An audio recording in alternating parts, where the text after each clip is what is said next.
En nuestro encuentro anterior revisamos dos de las causas próximas más significativas para la pérdida de biodiversidad, que incluyen la desaparición de los hábitats naturales, su degradación y fragmentación, y por otro lado, el impacto directo de las actividades humanas como acciones de persecución de las especies silvestres.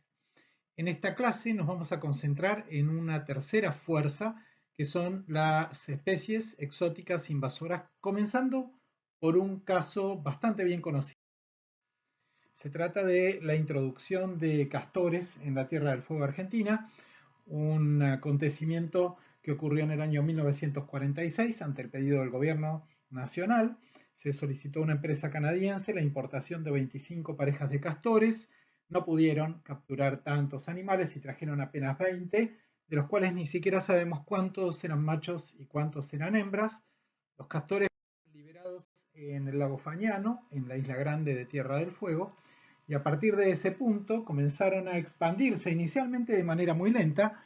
De hecho, las primeras medidas de manejo incluyeron la prohibición de caza de los castores, y a partir de entonces empezaron a ampliar su distribución según el patrón que se observa en esta diapositiva, avanzando inclusive al norte del estrecho de Magallanes y ocupando parte del territorio chileno cerca de Punta Arenas.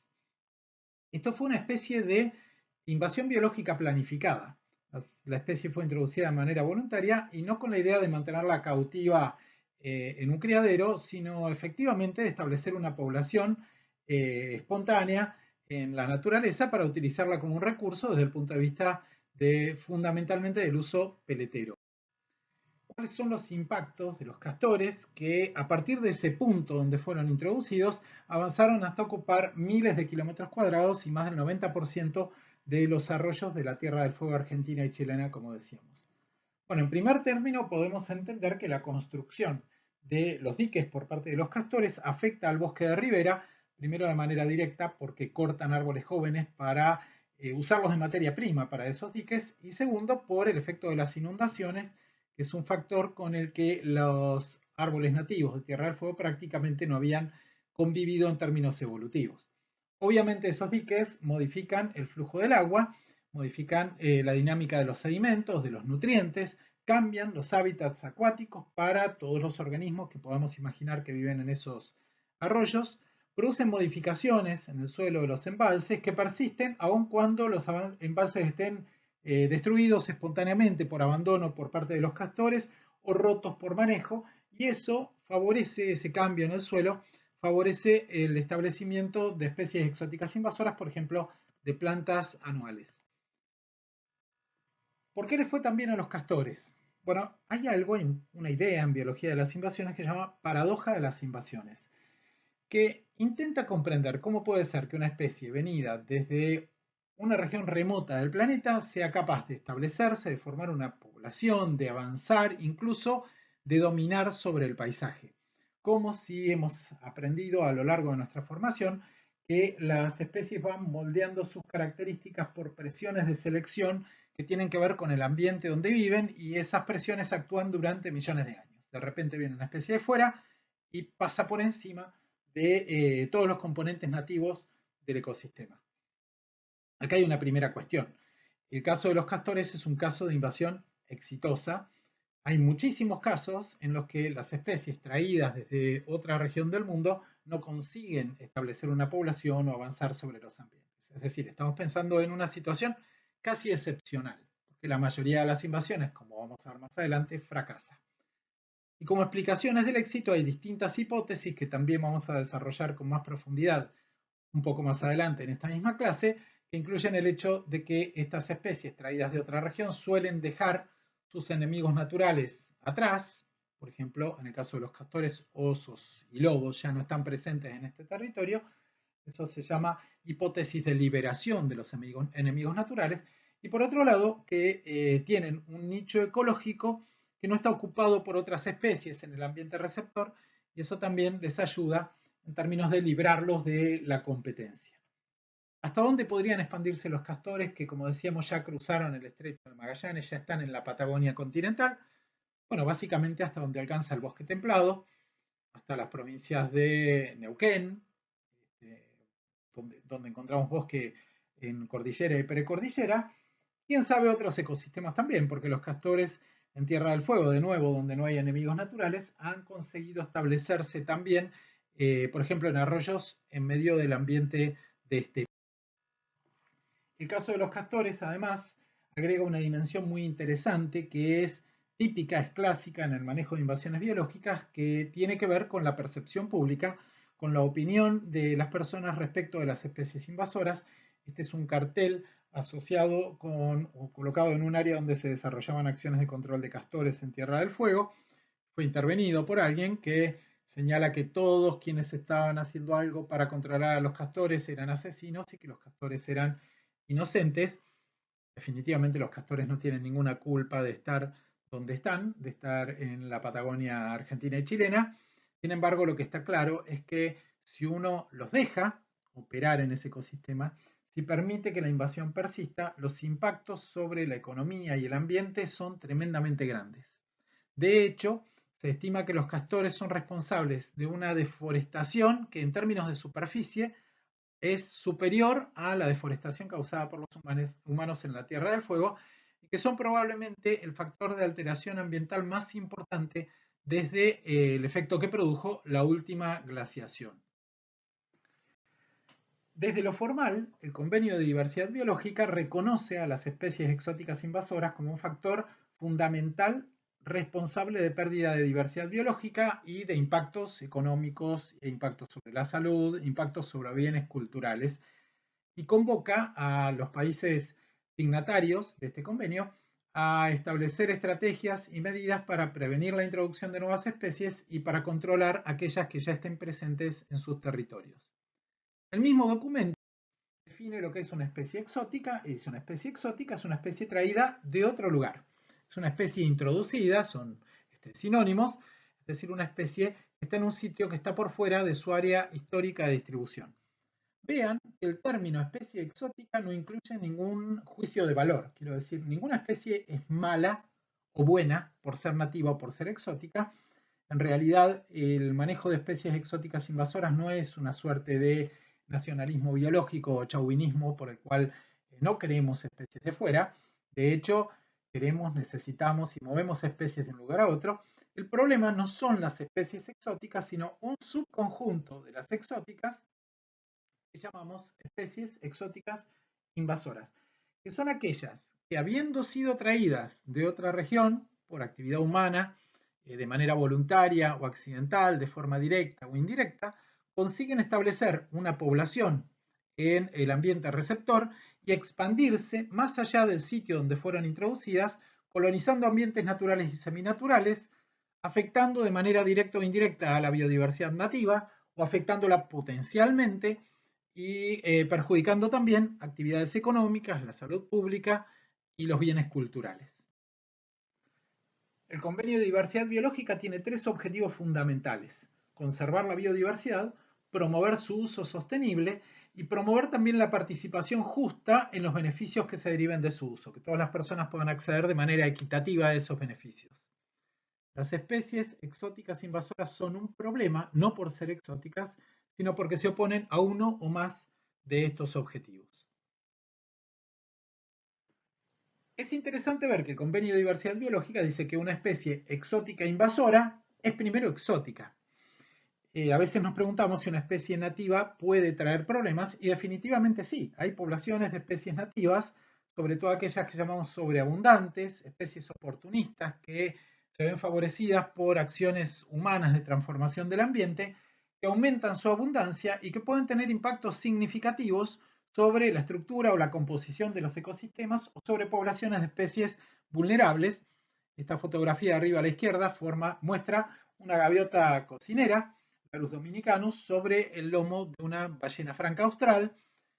Hay una interacción que se ha vuelto mucho más intensa en los últimos años, por la cual las gaviotas se alimentan de la piel de estos cetáceos, hacen pequeñas heridas en el lomo que con el tiempo se pueden volver un problema y que además modifican el comportamiento de las ballenas, el tiempo, por ejemplo, que están en superficie y el tiempo que permanecen sumergidas.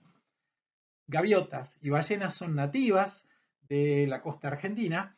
Sin embargo, podemos tener una interacción como la que estoy marcando que podría justificar un manejo directo o indirecto de la población de gaviotas en caso que fuera considerada una especie sobreabundante y que el daño sobre las ballenas se considerara significativo. Muchas de estas especies, como las gaviotas, han aumentado su abundancia en respuesta a transformaciones ambientales, como en el caso de este particular, a la presencia de basurales a cielo abierto, pero no podemos considerarlas una especie invasora porque desde el concepto del Convenio de Diversidad Biológica, un objetivo del manejo de las especies invasoras puede ser la erradicación, quiero decir, la eliminación completa de una especie de una región, lo cual no tiene absolutamente ningún sentido para una especie nativa dentro del marco conceptual de la biología de la conservación. Entonces, las especies nativas pueden ser un problema, pero nunca van a ser objeto de erradicación y nunca las vamos a considerar en este marco conceptual como una especie invasora porque no son especies exóticas. Y acá vienen algunas cuestiones interesantes, pues las definiciones siempre son conflictivas, siempre tienen debilidades, que en todo caso son oportunidades para hacerse preguntas y para tratar de comprender mejor los alcances de un problema. Hay una revisión del año 1995 publicada en Conservation Biology por Houston y Schreiner, que el trabajo se llama Especies exóticas invasoras trazando líneas en espacio y tiempo. ¿Por qué en espacio y tiempo? Bueno, porque desde algún punto de vista uno podría preguntarse si una especie exótica que lleva mucho tiempo, años, décadas, o más de 100, 200, 300 años en un territorio, no puede llamarse de una vez especie nativa. Si las especies no se vuelven nativas cuando pasan un tiempo determinado en un ambiente. Y un ejemplo es el de los caballos. Los caballos modernos fueron introducidos en el continente americano por los colonizadores europeos a partir del siglo XV, pero ya había parientes evolutivos del caballo previamente en nuestro continente, tanto en América del Norte como en América del Sur, que se extinguieron en el Pleistoceno. Entonces hay algunos autores que dicen la introducción del caballo no fue una introducción, fue una reintroducción de una especie que había estado presente en el continente, que se extinguió, quizá ayudada de alguna manera por la actividad de nuestros antepasados americanos humanos. Entonces, si hay caballos en un parque nacional, no deberíamos controlarlos como una especie exótica invasora, sino que deberíamos considerarlo una especie nativa y protegerlos. Este es un debate interesante y muchas personas han opinado al respecto. En particular, tenemos que marcar algunas cuestiones fácticas. Primero, los caballos que introdujeron los españoles corresponden a una línea evolutiva separada de los caballos americanos por millones de años. No es la misma especie. Y segundo, los caballos fueron introducidos a un ambiente muy distinto al que estaba presente en el momento que vivían en estas áreas los parientes previo al Pleistoceno de los caballos. Entonces es otra especie y es en un ambiente distinto. En términos generales, tenemos que saber que las comunidades biológicas evolucionan durante millones de años y que no hay un plazo en tiempos humanos, en términos de décadas o de siglos, que permita afirmar que una especie se volvió nativa, que se ha ajustado evolutivamente al resto de las especies que conforman una comunidad. Entonces, este término de especies naturalizadas, que se suele utilizar en algunas disciplinas, por ejemplo, es bastante común en la botánica, en general se evita en la biología de las invasiones y se reemplaza por otro que es especie establecida, en caso que la especie exótica haya conseguido formar una población, y eventualmente especie invasora si esa especie afecta directa o indirectamente a la diversidad biológica, como pasa con los caballos en los lugares donde hay poblaciones ferales o poblaciones silvestres de esta especie. Esto respecto al ¿qué hay de la distancia? ¿De qué tan lejos tiene que venir una especie para considerarla especie exótica? Bueno, típicamente se ha pensado en especies exóticas cuando son exóticas de una provincia o un estado nacional. Entonces uno habla de, por ejemplo, árboles nativos de Argentina o aves nativas del Uruguay. Eso tiene poco sentido porque en términos biológicos los límites entre los países suelen ser irrelevantes y responder a otras cuestiones como por ejemplo la historia o la geopolítica. Y así, el movimiento de una especie entre biomas o entre ecosistemas o entre cuencas, aún dentro de los límites de un país, puede traer graves consecuencias ecológicas, como por ejemplo el caso del movimiento del tucunaré, Cicla ocellaris, un pez que fue transportado voluntariamente desde la cuenca amazónica a la cuenca del río Paraná sin salir de los límites del Brasil, o el movimiento del molle, perdón, de la guaribay, Squinus molle, una especie arbórea del norte de Argentina, que trasladada a los pastizales de la provincia de Buenos Aires se comporta como invasora. Es mucho más razonable entonces pensar de qué bioma o de qué cuenca es nativa una especie que de qué provincia o de qué país, y de manera complementaria, una especie se considera exótica cuando es movida a un bioma donde originalmente no estaba, o a una cuenca donde no estaba presente en tiempos evolutivos. Igualmente, hay una diferencia entre el movimiento a corta y a larga distancia. No es lo mismo traer una especie de otro continente que traer una especie de unos pocos kilómetros de distancia o algunos cientos de kilómetros, porque en el segundo caso existe la posibilidad de que los enemigos naturales de la especie la sigan en su desplazamiento, eventualmente amplíen su rango geográfico y puedan ejercer algún tipo de control sobre el tamaño de sus poblaciones. Y hablando de cómo llegan las especies a un ambiente y cómo se vuelven invasoras, vamos a comenzar por la manera en que son introducidas. Y básicamente tenemos dos grandes categorías de introducciones. Las introducciones accidentales, una especie llega sin que nadie se lo haya propuesto, y las introducciones voluntarias. Alguien decide que va a mover una especie de un lugar a otro. Un ejemplo de introducción accidental es este, el de Ipsiboa salvo-marginatus, una ranita trepadora que fue detectada hace unos años en la ciudad de Bahía Blanca. Un ejemplar de esta especie fue detectado en una verdulería. Había llegado con un cajón de bananas, es una especie que tiene una distribución que va desde el sur de Brasil hacia el norte, y nadie se había propuesto mover a este individuo. Obviamente un solo individuo en un clima mucho más frío difícilmente se convirtiera en invasor, pero es un ejemplo de cómo una especie puede moverse a través de un vector. Un vector es el medio físico, el transporte físico que lleva a la especie de un lugar a otro. En este caso era el comercio de frutas, el comercio internacional de frutas. En general, las especies que son introducidas accidentalmente incluyen las especies acuáticas que vienen en el agua de lastre. El agua de lastre es agua que cargan los buques en depósitos específicos en la parte más baja del casco y que permite que naveguen con estabilidad y que tengan posibilidad de maniobra, aun cuando no vayan cargados con su carga útil. Un buque está diseñado para viajar cargado, lleno de carga, y es estable cuando está cargado. Cuando viaja a buscar una carga y atraviesa un océano, por ejemplo, esa estabilidad la gana con agua que carga en el puerto de salida y que descarga en el puerto de destino. Con esa agua pueden viajar, como vamos a ver inmediatamente después de esta diapositiva, muchas especies. Las plagas y las malezas típicamente también son movidas de manera accidental. Los patógenos y parásitos animales, vegetales y humanos, la carnada viva que se utiliza en pesca deportiva. Volviendo al tema del agua de lastre y poniendo un poquito el foco en este caso porque se trata de uno de los vectores más importantes de movimiento de especies marinas y costeras, el agua de lastre junto con las bioincrustaciones, es decir, las especies sésiles que se adhieren al casco de los buques y a otras estructuras, timón, hélices, etcétera, por debajo de la línea de flotación. Se trata de un vector que transporta enormes cantidades de especies. Se calcula que entre 7 y 10.000 especies están en tránsito en agua de lastre cada día. Solamente en Estados Unidos llegan unos más de 60.000 barcos comerciales por año y eso implica 9 millones de litros de agua de lastre que son vertidos al mar por hora. Hay una enorme cantidad de organismos que vienen con esa agua, que son captados en el puerto de origen y que incluyen moluscos, crustáceos, equinodermos, algas, peces y que vienen a un puerto de destino.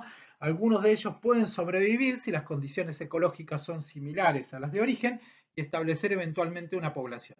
Así en nuestras costas hay una enorme cantidad de especies exóticas invasoras que han llegado por este medio, tanto especies marinas como especies de agua dulce que vienen de puertos de origen ubicados en la costa de algún río, en algún estuario, y que esa agua dulce captada en ese puerto es vertida en algún puerto de destino en nuestro país también en un ambiente de agua dulce.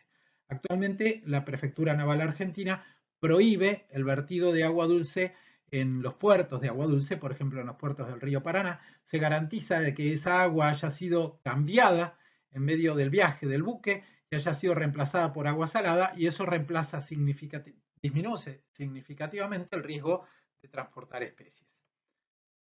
Eso respecto a las especies que son introducidas accidentalmente. Un caso más de una introducción accidental es la introducción de ratas en la isla que está en la fotografía de la izquierda, que es la isla de Fernando de Noronha, en el Brasil, inicialmente una prisión y ahora un parque nacional, donde fueron introducidas ratas con los buques que llegaban a la isla. Los buques siempre han llevado ratas, desde los buques, los primeros buques en los albores de la navegación marina, hasta los buques más modernos. Las ratas son una presencia constante en los buques y cada vez que llegan a un destino, algunas ratas bajan y colonizan ese lugar. Las ratas eran un problema para quienes vivían en la isla porque comían cultivos y alimentos almacenados, pero además eran un problema para la conservación de tortugas marinas y de aves que anidaban en las costas de la isla. Entonces, en algún momento alguien decidió introducir un enemigo que se ocupara de las ratas, introdujeron una especie de lagarto. El problema es que ese lagarto es fundamentalmente diurno y las ratas están escondidas durante el día y son activas durante la noche, así que prácticamente lagartos y ratas en Fernando de Noronha no han tenido el gusto de conocerse, y en cambio los lagartos se sumaron a la predación de huevos y de pichones de tortugas y de aves marinas. Este es un ejemplo de una introducción voluntaria, las ratas de manera involuntaria, los lagartos de manera voluntaria, en este caso para ejercer un control biológico, aunque es demasiado llamar a eso control biológico, porque el control biológico como disciplina científica y tecnológica es muchísimo más cuidadoso. Eso fue la idea de alguien, de introducir una especie para controlar a otra. Ahora el control biológico de hecho es una herramienta muy poderosa para el manejo de plagas, de malezas y también de especies exóticas invasoras en ambientes naturales y seminaturales, pero se hace con muchísimo más cuidado, con análisis previos de especificidad del predador o del parásito o de lo que fuera que va a utilizarse como agente de control, su especificidad respecto del organismo que se quiere controlar. Y por último, en esta misma diapositiva, a la derecha tenemos un anfibio, es la rana toro, Litobates catesbeianus, originaria de la costa este de Estados Unidos, introducida en el resto del territorio de Estados Unidos y prácticamente en todos los continentes como animal de criadero para producir carne. Es una especie que se ha escapado en muchos criaderos, en otros ha sido liberada voluntariamente, en otros casos incluso se la ha vendido como mascota y eso aumentó todavía el rango de dispersión de la especie. Una especie que actúa como un predador voraz de larvas y adultos de otros anfibios, de pequeños reptiles, de peces, incluso de pequeños mamíferos y de pichones de aves en los bordes de los cuerpos de agua, pero además es vector de una enfermedad fúngica que afecta a otras especies de anfibios alrededor del mundo. La rana toro introducida voluntariamente, igual que los lagartos, en el caso de la rana toro, para un criadero destinado a la producción de alimento. En la mayoría de los casos, estos criaderos tienen poco éxito o ninguno. En Argentina ha sido una constante para los criaderos de rana toro. Casi no quedan criaderos formales en nuestro país. Creo que prácticamente son cero en este momento. Cuando los criaderos fracasan económicamente, muchas veces los propietarios liberan a los animales al entorno del sitio donde estaba el criadero y eso trae, conlleva en muchos casos el establecimiento de poblaciones espontáneas, cosa que ocurre prácticamente en todos los sitios o en proximidad de todos los sitios en Argentina donde ha habido alguna vez un criadero de rana toro. Así que las introducciones voluntarias incluyen, por ejemplo, plantas para agricultura, plantas ornamentales, especies de árboles para producción forestal, agentes de control biológico, animales para criaderos y cotos de caza. En Argentina, por ejemplo, el jabalí, la liebre europea para la caza fuera de cotos, el ciervo rojo, el ciervo axis, el ciervo dama y los animales de compañía o mascotas.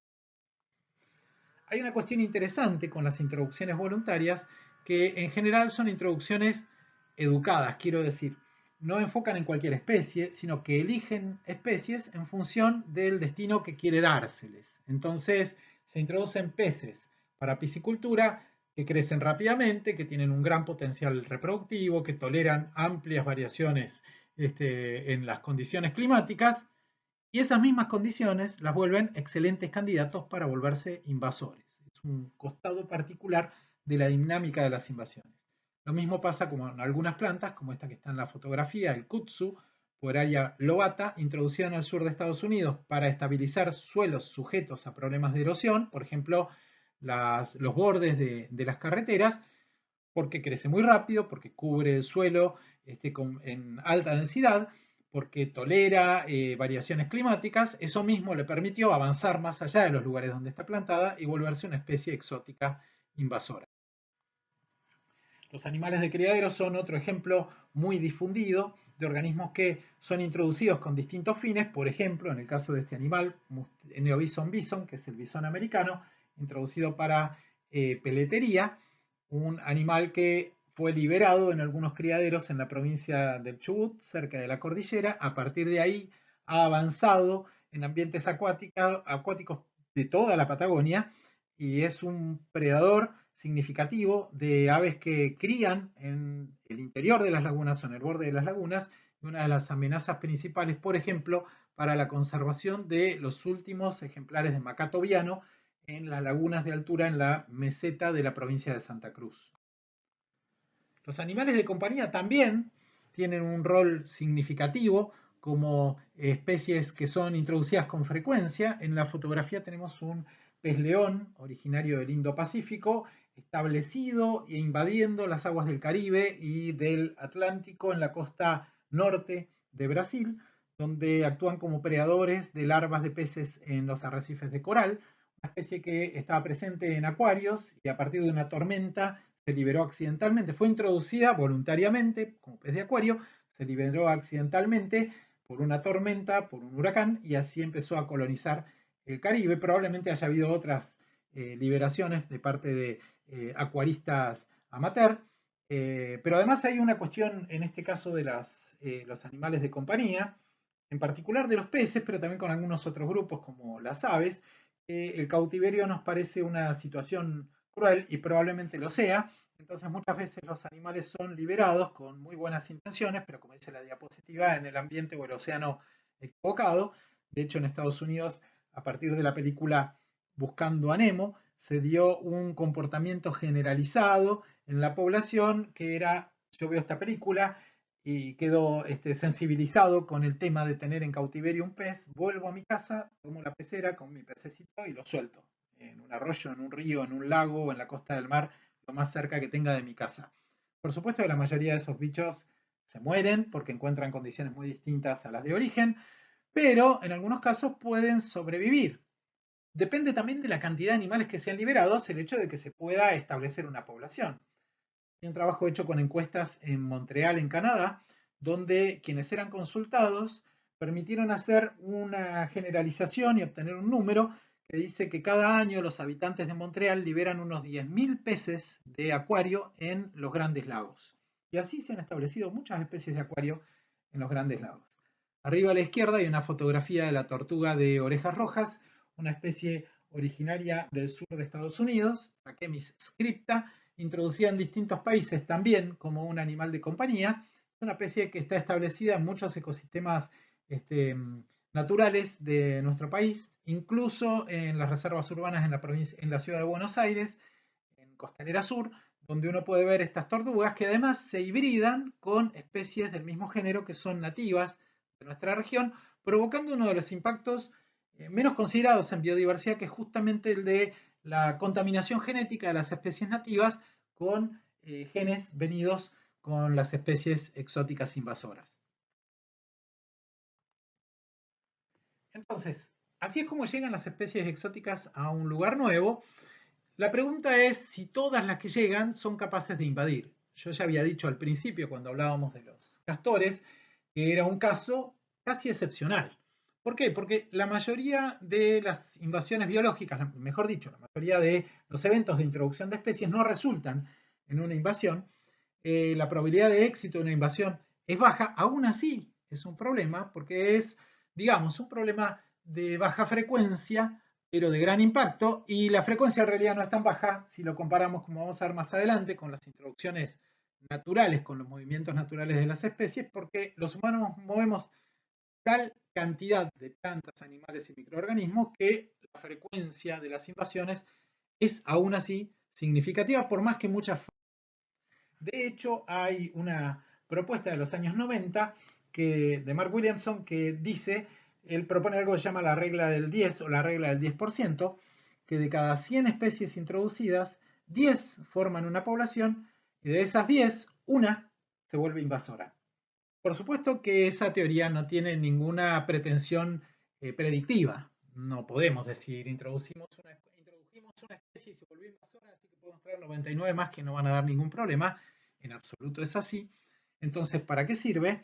Sirve para tener una idea de variaciones significativas en esa tasa, en esa proporción, que nos pueden plantear preguntas y estrategias de manejo. Por ejemplo, ¿por qué algunas regiones son particularmente invasibles? Quiero decir, ¿por qué en algunas regiones mucho más del 10% de las especies introducidas forman poblaciones y mucho más del 10% de las que forman poblaciones invaden?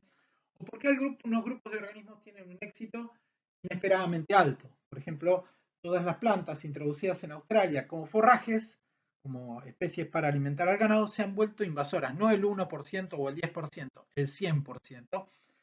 También nos sirve eso para enfocar mejor nuestras estrategias de prevención al detectar que algunos lugares son muy sensibles o algunos ecosistemas son muy sensibles, son muy proclives a ser invadidos, esto se llama invasibilidad, o que algunos grupos de especies tienen alto grado de éxito y eso se llama invasividad. Permite entonces ayudarnos a distribuir mejor los esfuerzos de prevención. En todo caso, es importante saber que muchas especies pasan tiempo desde que son introducidas a un lugar hasta que consiguen formar una población e invadir. Hay un axioma en biología de las invasiones que dice el tiempo está del lado de los invasores. Entonces, muchas veces que una especie no haya avanzado en un territorio pese a estar presente en ese lugar desde hace décadas, no quiere decir que nunca logre hacerlo. Puede haber cambios demográficos o genéticos en la población o cambios en el ambiente o una combinación de estas modificaciones que hagan que en algún momento se dé la oportunidad para que la especie invada. Entonces, en general, cuando uno dice esta especie es o no invasora en una región, la mejor respuesta sería por ahora no, en caso de que todavía no haya manifestado un comportamiento invasor. De hecho, podemos entender el proceso de invasión como una secuencia dinámica en la que tenemos diferentes estadios separados por barreras que las especies tienen que ir superando para avanzar hacia este éxito de invasión. La primera barrera es una barrera geográfica. El océano, una cadena de montañas, un desierto. Las especies atraviesan esa barrera con la ayuda humana, ya sea de manera voluntaria o accidental. Los castores llegaron desde Canadá hasta Tierra del Fuego, pues nosotros decidimos traer castores. Lo mismo pasó con el bisón americano. Otras especies son movidas de manera accidental, como pasa con muchas especies de agua de lastre, como la almeja asiática o el mejillón dorado, originarios de puertos y de la costa del sudeste de Asia, que están presentes en cuerpos de agua dulce en América del Sur, traídos accidentalmente, pero que pudieron saltar esa barrera geográfica gracias al auxilio humano. Cuando una especie pasa esa barrera, la llamamos especie introducida o especie exótica en términos generales. Algunas especies se quedan en ese estadio por años, aunque la historia ha demostrado que muchas de ellas pueden seguir saltando barreras a medida que pasa. La segunda barrera es una barrera ambiental que inhibe la capacidad de reproducción de la especie. Alguna condición del ambiente que la rodea, por ejemplo en el caso de una planta, la falta de un polinizador adecuado, que hace que la especie no pueda reproducirse de manera efectiva y entonces no haya regeneración de la población. Cuando la especie salta esa barrera, cuando consigue reproducirse, cuando forma una población autorregenerativa, la llamamos especie establecida. Una parte de las especies introducidas saltan la segunda barrera y se transforman en especies establecidas. Y una parte de las especies establecidas consigue superar la tercera barrera, que es una barrera de dispersión, avanzar de manera significativa sobre ambientes naturales y seminaturales que están más allá del sitio de introducción y convertirse así en una especie invasora. Entonces, primera cuestión, parte de las especies introducidas se vuelven especies establecidas y parte de las establecidas consiguen invadir. Y segunda, el hecho que una especie permanezca mucho tiempo en el primero, el segundo estadio, no implica que no pueda volverse invasora, como decíamos en respuesta a cambios en la propia población, en el ambiente o en ambos componentes de la dinámica de invasión. Otra cuestión importante es reconocer que no todas las especies tienen la misma capacidad de invadir. Hay características que modifican las probabilidades de que una especie se convierta en invasora, y esta es una herramienta muy valiosa desde el punto de vista de la prevención porque nos permite calcular la probabilidad de que una especie introducida vaya o no a traer problemas como especie invasora. Nunca hay certeza respecto de eso porque, como dijimos, hay muchísimas variables que influyen sobre esa condición, tanto en la especie como en el ambiente. Además, los ambientes cambian con el tiempo, pero sí podemos bajar la incertidumbre y en términos relativos podemos decir que algunas especies son más invasivas que otras especies. Y eso puede guiar la decisión al momento de autorizar o no una introducción voluntaria o de elegir cuál es la mejor especie para conseguir un beneficio esperado. Por ejemplo, necesitamos árboles para sombra. No todos los árboles tienen las mismas chances de volverse invasores. Hay 4 criterios que han resultado más sólidamente asociados con el éxito de invasión, que son la presión de propágulos, que es el esfuerzo de introducción, cuántos organismos son traídos a un nuevo lugar o cuántos son los eventos de introducción, la cantidad de veces que son liberados organismos a un nuevo lugar, el ajuste climático, es decir, la coincidencia entre el clima del área de origen y el área de destino de una especie, los antecedentes como invasor, que son también una herramienta muy significativa, que una especie se ha comportado como invasora en una región, ¿por qué vamos a creer que no iría a hacerlo con las mismas condiciones biológicas en un área nueva? Y finalmente la asociación con humanos. En general, a las especies que mejor les va como invasoras es aquellas que tienen la capacidad de sobrevivir, incluso de beneficiarse en las condiciones generadas por personas. Pensemos que nosotros transportamos especies en nuestros vectores, buques, vehículos terrestres, equipaje, cargas, lo que fuera que movemos de un lugar a otro. Entonces, las especies tienen que venir de donde hay personas, tienen que ser capaces de vivir en esos ambientes transformados por las personas, y al final del viaje encuentran lugares que también están transformados por la actividad humana. Entonces, les va particularmente bien cuando llegan a un lugar que está alterado por actividades humanas. Eso no quiere decir que las especies exóticas invasoras no consigan establecerse en ambientes con una fuerte composición silvestre, quiero decir, por ejemplo, en selvas primarias. En algún momento se pensaba que los ambientes sin alteraciones humanas estaban libres de la posibilidad de ser invadidos. Hoy sabemos dos cosas. Primero, que no hay ambiente que no sea modificado por las actividades humanas.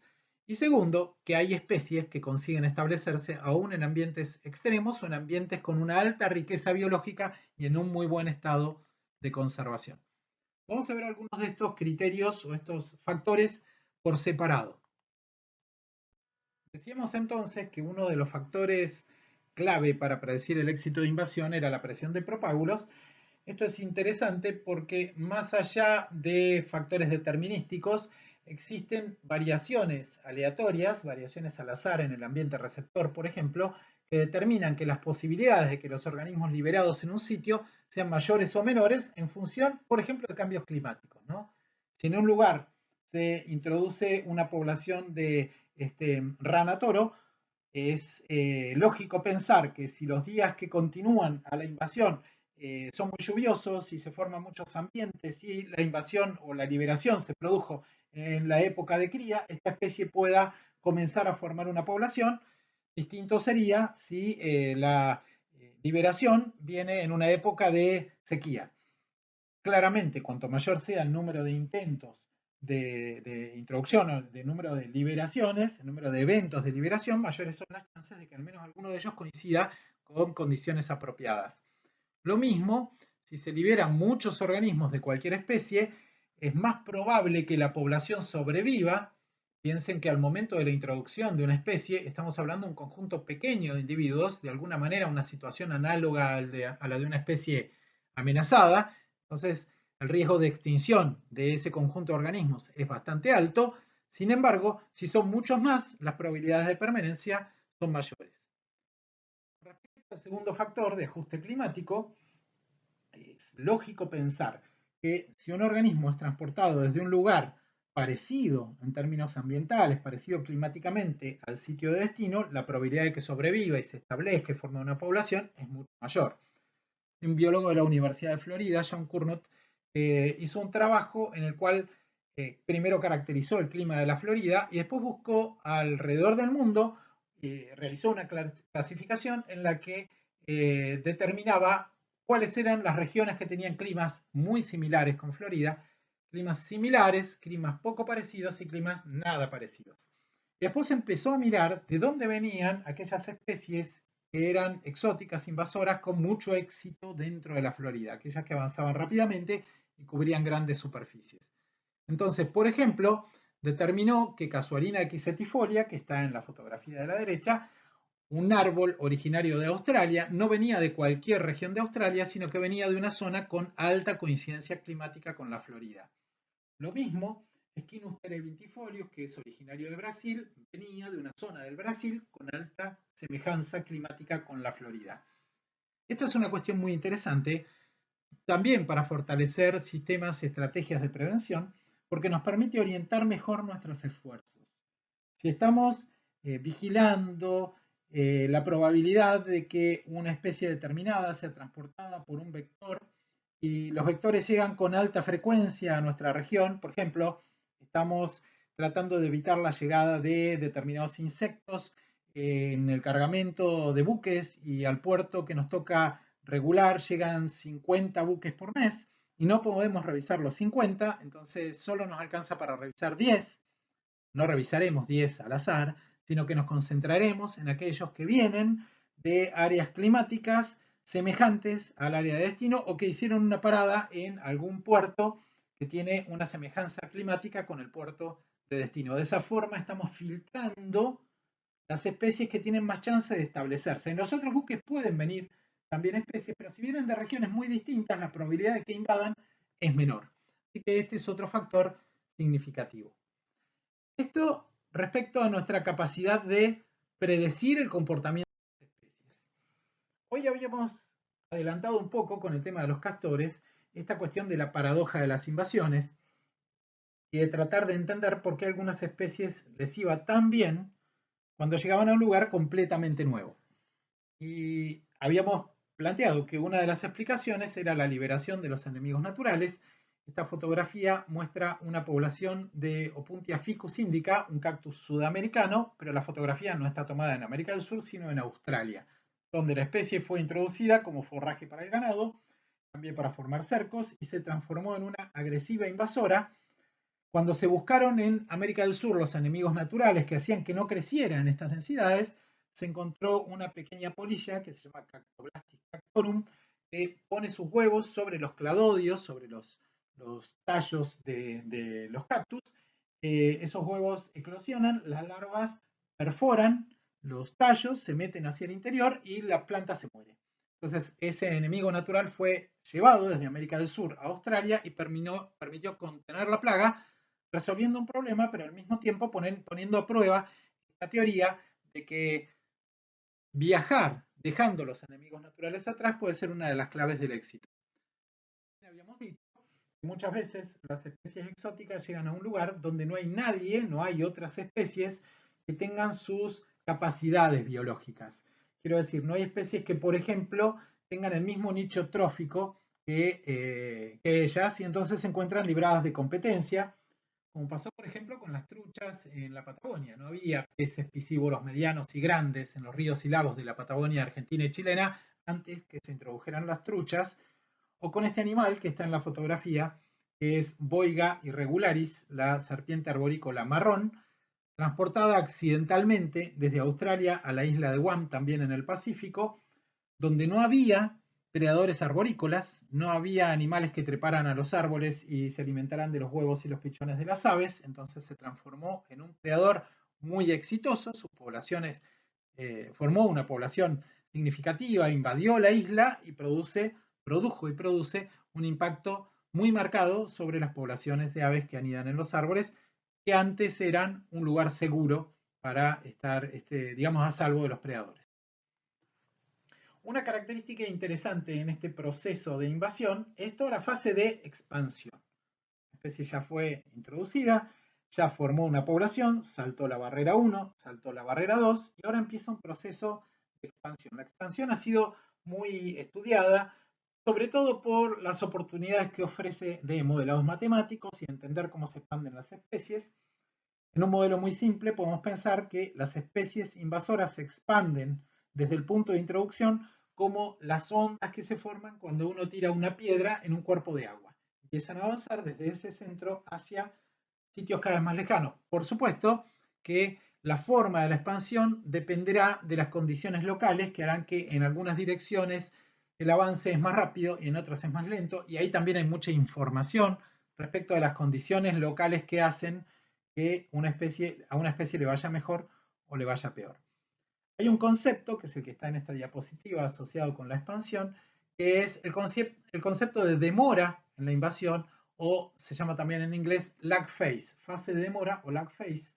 Hay muchas especies que no avanzan inmediatamente después de ser introducidas, sino que pasan un tiempo que a veces se mide en décadas en un lugar sin empezar a invadir. Esto es interesante también desde el punto de vista del manejo y deriva en una generalización en invasiones que dice que los invasores del futuro ya están en un territorio. Que si bien tenemos que prevenir la llegada de especies desde otras regiones, hay algunas que ya están presentes, todavía no han invadido, pero que con muchas probabilidades lo van a hacer en el futuro. Hay un caso muy bien conocido en biología de las invasiones, que es el caso del estornino pinto, Sturnus vulgaris, en Estados Unidos, en particular en el Central Park de Nueva York, donde una sociedad literaria introdujo en el año 1890 60 aves con la idea de llevar al Central Park todas las especies de aves que aparecían nombradas en las obras de Shakespeare. Lo interesante es que el estornino se quedó, esa población se mantuvo limitada al Central Park y a áreas vecinas de la ciudad de Nueva York durante 30 años. Durante esos 30 años, si alguien hubiera preguntado si el estornino era una especie con potencial invasor, seguramente la experiencia local hubiera dicho no. Hace 10, hace 20, hace 25, hace 30 años que está acá y acá se queda. El tema es que en los 30 años que siguieron a esas primeras 3 décadas desde la introducción, la especie se expandió hasta ocupar 7 millones de kilómetros cuadrados. Todo el territorio de Estados Unidos, parte del Canadá, parte de México. Esta especie además ha sido introducida en muchos otros países, incluyendo la República Argentina, en la ciudad de Buenos Aires, donde también estuvo concentrada en los parques de la ciudad durante unos 30 años, y desde entonces comenzó a expandirse y ahora llega hasta Uruguay, sur de Brasil, hacia el oeste hasta San Juan y Mendoza, hacia el norte hasta Jujuy, hacia el sur hasta el sur de la provincia de Buenos Aires y provincia de Río Negro.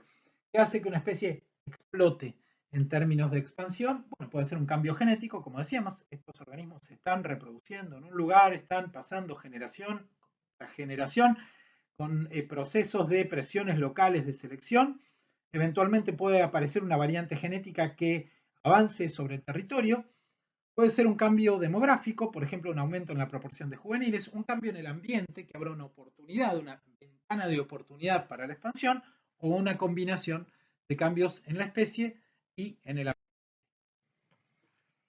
Ahora, hay un hecho que desde la biología se conoce muy bien, y es que las especies tienen una increíble capacidad de dispersión. Muchos sitios de muchos continentes han sido poblados a partir de migrantes que vienen de otros continentes. Lo mismo pasa con las islas oceánicas. Es decir, el movimiento de las especies no es un invento humano, eso ocurrió a lo largo de toda la historia evolutiva del planeta. Entonces, ¿por qué habríamos de preocuparnos por el transporte humano de las especies? Quiero decir, ¿qué diferencia hay entre una alga que es transportada por los humanos en el agua de lastre de un buque y una alga que es transportada por aves acuáticas y las llevan pegadas a las patas cuando van de una laguna a otra laguna? Bueno, la diferencia es muy significativa. La introducción humana de especies tiene características muy diferentes al desplazamiento espontáneo natural de las especies.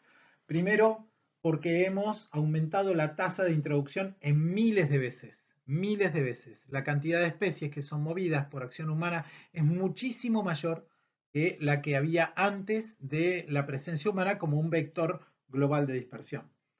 Segundo, porque estas especies movidas por los humanos producen impactos significativos sobre la biodiversidad, la salud y la economía. Quiero decir, nos preocupa porque traen problemas severos y porque esos problemas, ese factor, la introducción de especies, se suma a otros factores ambientales y entonces, como decíamos hace algunas clases, la diversidad nativa sufre una serie de impactos sinérgicos y diferentes que resultan en una crisis de pérdida de biodiversidad. Tercero, porque el transporte por los humanos permite superar barreras que las especies nunca hubieran cruzado por sí mismas. El mejillón dorado que viene de agua dulce en puertos del sudeste de Asia nunca se podría haber establecido en el río Paraná o el río Uruguay o en la Lagoa do Peixe en Brasil si no hubiera sido traído por un vector de transporte humano, porque no podría haber cruzado el océano, el agua salada, porque no tolera esas condiciones. La tecnología y el conocimiento científico, por último, aumentan las chances de éxito de una invasión. Las invasiones antrópicas no son a ciegas. Transportamos especies que tienen buenas chances de establecerse en el nuevo destino. Este es un ejemplo de especies que consiguen saltar barreras geográficas que les eran infranqueables a partir de la actividad humana. La introducción de conejos en Australia, originarios de la península ibérica, de regiones áridas de España. Bueno, los conejos nunca hubieran podido llegar a Australia si no los hubiéramos llevado a nosotros. Lo mismo con el castor en Tierra del Fuego, con el bisón en el resto de la Patagonia, o con un montón de especies que solo pudieron alcanzar nuevas regiones por haber sido transportados por vectores humanos, de manera voluntaria o de manera accidental. Lo mismo respecto de las tasas de introducción. Esta fotografía satelital corresponde al archipiélago de Hawái, en el Pacífico. Como ustedes saben, Hawái está formado por una serie de islas volcánicas. Son los conos volcánicos, conos de volcanes submarinos. Obviamente, cuando emergieron estos volcanes, la flora y la fauna en su superficie era cero. Era roca volcánica, fondo de océano y lava. De a poco se fueron colonizando por especies que conseguían llegar ahí por sus propios medios, por ejemplo, bandadas de aves alejadas del continente que encontraban estas islas y se establecían en ese lugar, o flotando, por ejemplo, en el caso de otras especies, de invertebrados, con restos vegetales o lo que fuera. La cuestión es que dije lentamente, la tasa de introducción de especies en Hawái antes de la actividad humana intensa que se produce a partir del siglo XVIII en ese archipiélago es de una especie cada 100.000 años. A partir de la presencia de la civilización occidental en Hawái, la tasa llega a un máximo de una especie cada 18 días, es decir, una tasa 2 millones de veces mayor. Piensen la diferencia entre una comunidad biológica receptora que tiene que adaptarse a un nuevo arribo biológico cada 100.000 años, frente a la situación de recibir una especie nueva que compite, depreda, atrae patógenos y parásitos cada 18 días. La diferencia es enorme, gigantesca.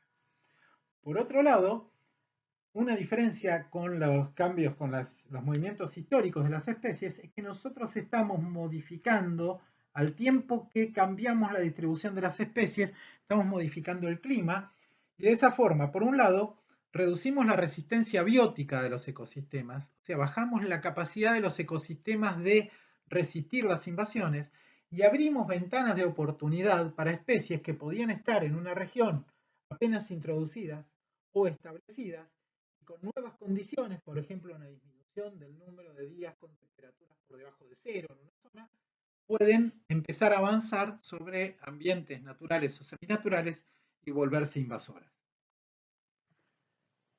Todo esto tiene que ver con la dinámica de la invasión.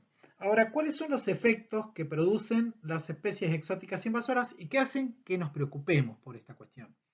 Bueno, hay impactos sobre actividades económicas, sobre valores culturales, sobre la salud y sobre la biodiversidad. Vamos a repasar un poco los primeros y nos vamos a concentrar en los impactos en biodiversidad, que por supuesto son los que más interesan en el contexto de esta materia.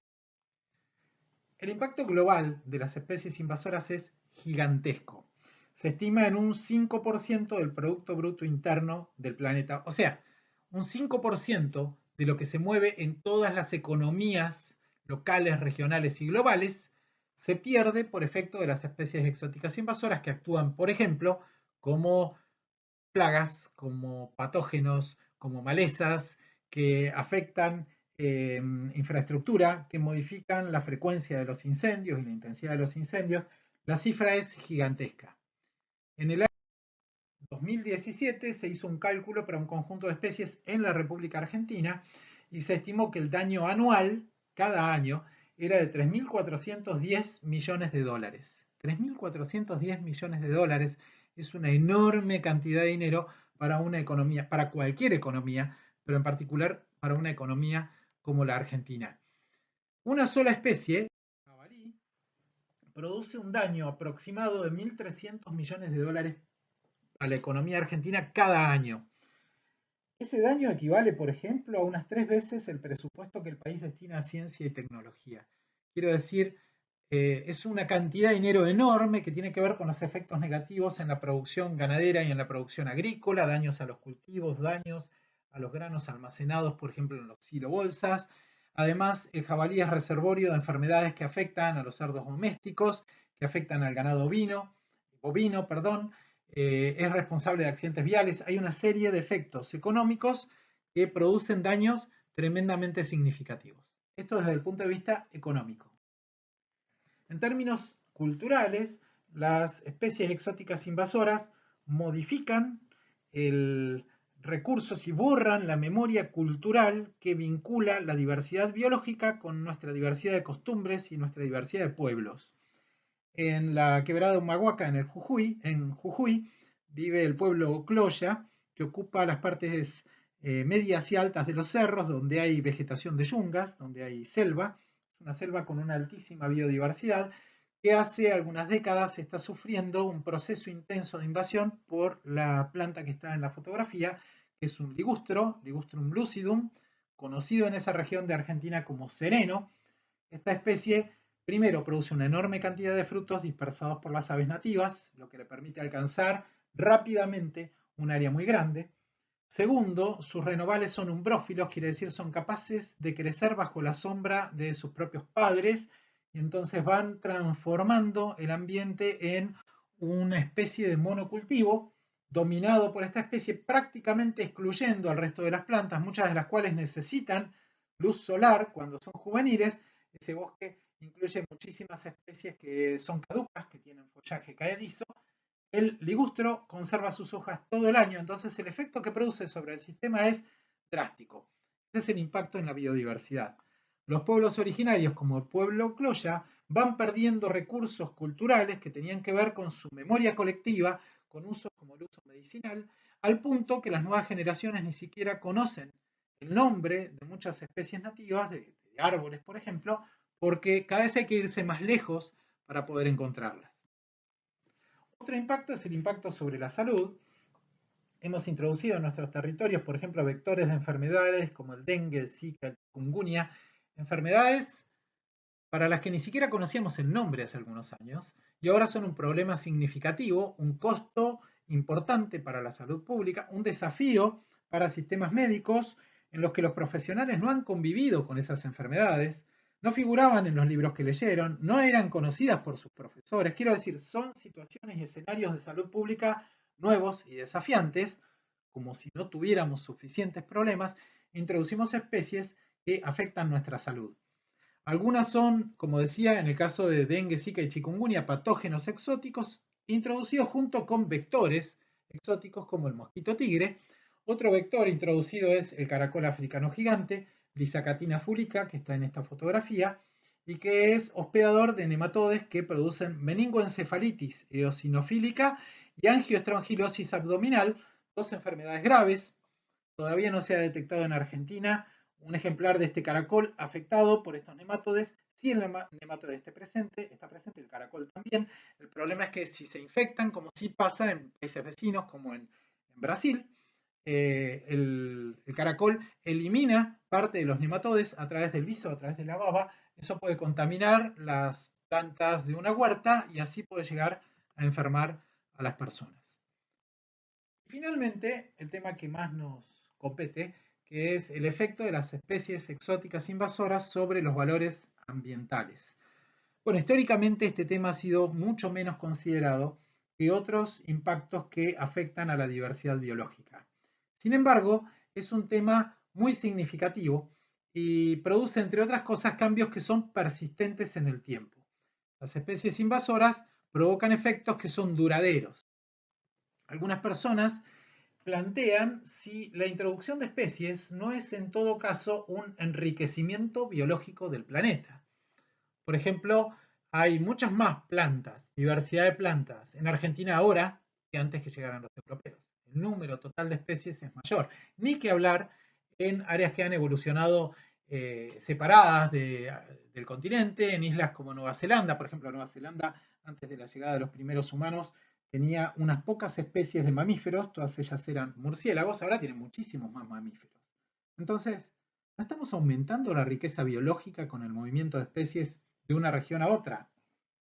Bueno, si riqueza biológica fuera simplemente número de especies, tenemos más especies. El tema es qué especies se suman y qué especies se pierden. A lo largo de todo el mundo hay un conjunto de especies, alrededor del mundo, un conjunto de especies distribuidas por la acción humana voluntaria o accidental, están dominando las comunidades biológicas y están haciendo que pierdan sus diferencias, sus componentes biológicos que los vuelven distintos de otras. Así que, aun cuando aumente el conteo de especies, se suman especies ampliamente distribuidas y transportadas por los humanos y se restan especies que hacían que esos ecosistemas fueran distintos a otros. Es decir, se pierde lo que conocemos en biología como diversidad beta, al punto que algunas personas dicen que en el futuro quizá esta época se conozca como el Homo Geoceno, no solo la época de la globalización económica y cultural, sino también la época de la homogeneización biológica, la época de la uniformidad en los ecosistemas.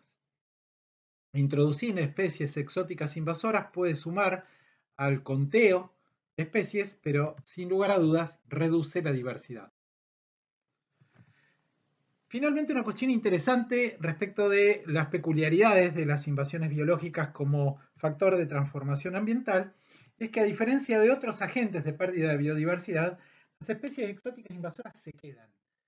Comparémoslas, por ejemplo, con un incendio. Un incendio forestal es un evento que se considera dramático y drástico en los ecosistemas, aparece en los medios de comunicación, pero el fuego un día se apaga. O se apaga porque los bomberos consiguen apagarlos, o en la mayoría de los casos se apaga porque llueve lo suficiente para que se apague. Las invasiones biológicas son como incendios que no se apagan. Quiero decir, una vez que una especie está presente en un territorio y ha ocupado un área muy grande, es muy difícil volver atrás esa situación. Es por eso que la prevención es la alternativa de máxima en manejo de invasiones biológicas, evitar el problema, evitar que genere esos impactos, que una especie se establezca e invada en un territorio, y esto es una de las características que vuelven al problema particularmente de... En Argentina tenemos especies exóticas invasoras en todos los biomas, incluso en el bioma antártico. Hay especies exóticas invasoras afectando todos nuestros ecosistemas y cuencas, amenazando la supervivencia de especies vulnerables. Si uno mira las causas de retracción de cualquier especie que esté en alguna categoría de amenaza en Argentina, en todos los casos vamos a encontrar, además de otros factores como la persecución directa o la transformación de ambientes o la fragmentación, en todos los casos vamos a encontrar una o más especies exóticas invasoras que interfieren con sus poblaciones, que afectan su abundancia. Solo como ejemplo, en el centro de esta diapositiva, la rana de Valcheta, que es una especie, o rana de Zamucurá, es una especie endémica del arroyo de Valcheta, en la meseta de Zamucurá, en la provincia de Río Negro, que está amenazada por las poblaciones de trucha arcoíris que hay en el arroyo Valcheta y que son predadores voraces de sus larvas y adultos. Y es que las especies invasoras afectan la biodiversidad y lo hacen de dos maneras, básicamente. Por un lado, en el efecto especie contra especie, quiero decir, animales o plantas que son introducidas en un nuevo territorio y afectan a alguna especie de animal o de planta, como predadores, como herbívoros, como competidores, como portadores de enfermedades. Hay otras especies exóticas invasoras que actúan como especies clave o ingenieros de ecosistemas, como pasa, por ejemplo, en el caso de los castores, que ya presentamos, o en el caso del ligustro, y que modifican la forma en que funciona un ecosistema completo, cambian las reglas de juego de todo el ecosistema. Un caso bien conocido del efecto de las especies exóticas invasoras como predadores es el de los gatos domésticos. Domésticos por su nombre común, pero algunos no son domésticos, sino que son ferales, no son cuidados por nadie y se alimentan de lo que pueden cazar y han sido responsables de la extinción de un conjunto completo de especies de pequeños mamíferos y de aves en islas. Y eso tiene que ver primero con cuántos gatos son. Hay aproximadamente 600 millones a 1.000 millones de gatos en el planeta, es más o menos un gato cada 8 personas. Y esos gatos actúan como predadores, por ejemplo, solamente en los Estados Unidos se estima que los gatos matan desde 1,4 a 3,7 mil millones de aves cada año y de 6,9 a 20,7 mil millones de pequeños mamíferos por año. Ejemplo de un vertebrado predador que produce un impacto significativo como especie exótica invasora sobre especies de la fauna silvestre. Este es un caso de un invertebrado, es Eulandina rosea, un caracol originario del sur de los Estados Unidos que fue introducido en distintas islas del Pacífico para controlar a Lysacatina fulica, el caracol africano gigante. La verdad, el éxito como controlador fue prácticamente nulo, no fue bueno consumiendo ejemplares de caracol africano gigante, pero en cambio es el responsable de la extinción de una enorme cantidad de elencos completos de caracoles arborícolas nativos en las islas donde se lo introdujo. Hablamos hace un poquito de otro predador, la rana toro, pero ahora vamos a destacar su rol como el portador del hongo Chytridio, Batrachochytrium dendrobatidis, una especie también exótica de patógeno. La rana toro es un portador sano de la enfermedad, pero cuando lo transmite a otras especies que no han convivido con ese hongo, puede provocar mortandades masivas asociadas con una infección en la epidermis. Es que tenemos que pensar, y en este caso es muy interesante resaltarlo, pues es un tema que se considera menos, que cuando se introduce una especie, en realidad se introducen muchas especies, una especie de microcosmos que nos habita, que incluye ecto y endoparásitos, y bacterias, y virus, etc. Entonces se puede producir un fenómeno que en biología de las invasiones se llama spillover, que es cuando una especie introducida con sus patógenos mejor dicho, los patógenos consiguen saltar desde ese hospedador a otros hospedadores, por ejemplo, hospedadores nativos, y eventualmente provocar efectos significativos sobre sus poblaciones. Recientemente hicimos un análisis de la diversidad y abundancia de patógenos asociados con especies de vertebrados introducidos en el cono sur de América del Sur, el jabalí, el ciervo rojo, el perro, la liebre europea, el bisón, la paloma, el estornino, la tortuga de orejas rojas y la rana toro. Estas especies transportan, que se conozca, porque obviamente hay un montón que no se sabe, una enorme cantidad de patógenos y además hay conjuntos completos de vertebrados categorizados en distintos niveles de vulnerabilidad y de amenaza en la región que pueden ser sensibles al efecto de estos patógenos. Entonces, estos cambios que son menos visibles pueden ser particularmente significativos, incluso en muchos casos es difícil linkear la introducción del portador de la enfermedad con un efecto de mortalidad masiva en una población vulnerable. Otra interacción negativa entre especies exóticas invasoras y la comunidad biológica receptora es la competencia. En algunos casos la competencia es tan intensa que se cambia el nombre, se la llama dominancia o swamping, cuando una especie directamente cubre toda una superficie y excluye a las especies nativas. Ese es el caso, por ejemplo, de la fotografía de pinos creciendo sobre un pastizal en el sur de la región pampeana, del pastizal pampeano. Directamente todas las plantas nativas que son heliófilas, que necesitan sol directo, quedan excluidas por el avance de estas especies. Lo mismo ocurre a veces con especies de invertebrados bentónicos, que son cubiertas completamente por un invertebrado bentónico exótico invasor, crece sobre ellas y las excluye de manera completa. También hay interacciones un poco más indirectas, como la transformación de los hábitats. Una especie exótica invasora modifica la estructura de un hábitat y baja su calidad para una especie nativa que depende de él. Esta es una fotografía en una reserva que se llama Reserva Islote de la gaviota cangrejera, donde donde se ubica la mayor colonia de cría conocida para la gaviota cangrejera o gaviota de Olrogo, Larus atlanticus. Es una especie endémica de la costa de la República Argentina. Esta especie aprovecha en estos sectores costeros áreas que son ligeramente más altas que el contexto de intermareal, hablo de 15 o 20 centímetros de diferencia en altura, ahí es donde crían, pero hay una planta invasora originaria del Mediterráneo, que se llama varilla, Salsola soda, que crece en los mismos lugares y que cambia la estructura e inhibe la anidación. Las gaviotas terminan anidando en sectores periféricos más bajos, entonces cuando hay una tormenta, esa tormenta coincide con una marea alta, el agua barre los nidos con huevos, con pichones, etc. Aumenta la mortalidad por un desplazamiento asociado con el cambio en el hábitat. En realidad, este es un fenómeno que se logró neutralizar a partir de intervenciones de manejo que formaron parte de una tesis doctoral en esa misma isla y que resultaron en la erradicación local de Salsola soda y la recuperación de la calidad del hábitat para esta especie. Por último, en términos de impacto, tenemos estas especies que modifican el funcionamiento de ecosistemas completos, como ya mencionamos algunas. Agrego un caso aquí que es el de los tamariscos, estos árboles de regiones semiáridas o de poca lluvia, digamos, en el Mediterráneo y en Asia, que colonizan ambientes como el de la fotografía, el sitio Ramsar Laguna de Yancanelo en el sur de Mendoza. Son árboles freatófitos, tienen raíces que alcanzan el agua subterránea, aprovechan esa agua y ese uso del agua hace que bajen las napas y que sequen directamente pequeñas lagunas de las que dependen muchas especies de aves, entre otros organismos. Entonces no es una especie que afecta a una especie, sino que afecta la forma en que funciona todo el sistema.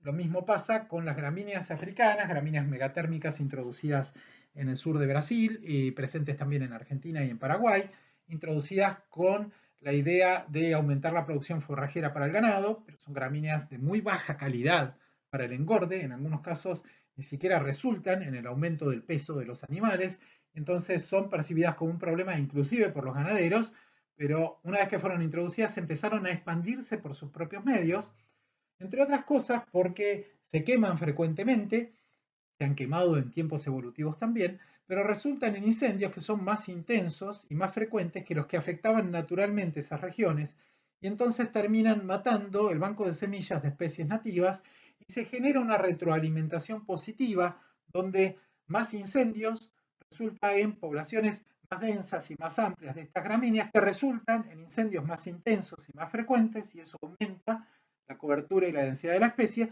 y se produce ese avance y esa modificación en el funcionamiento del ecosistema. Imagínense que una especie que hace que los incendios se produzcan con mayor frecuencia y mayor intensidad afecta a una sola especie, sino al ecosistema completo, tanto en términos biológicos como en términos físicos y químicos de nutrientes. Para terminar con esta clase, quería compartir con ustedes este gráfico que representa el cambio en el área invadida por una especie y el cambio en los costos asociados con cualquier estrategia de manejo a medida que pasa el tiempo. Hay una primera fase en la que la abundancia, el área invadida es cero, porque es la fase previa a la introducción, donde básicamente se desarrollan las acciones de prevención.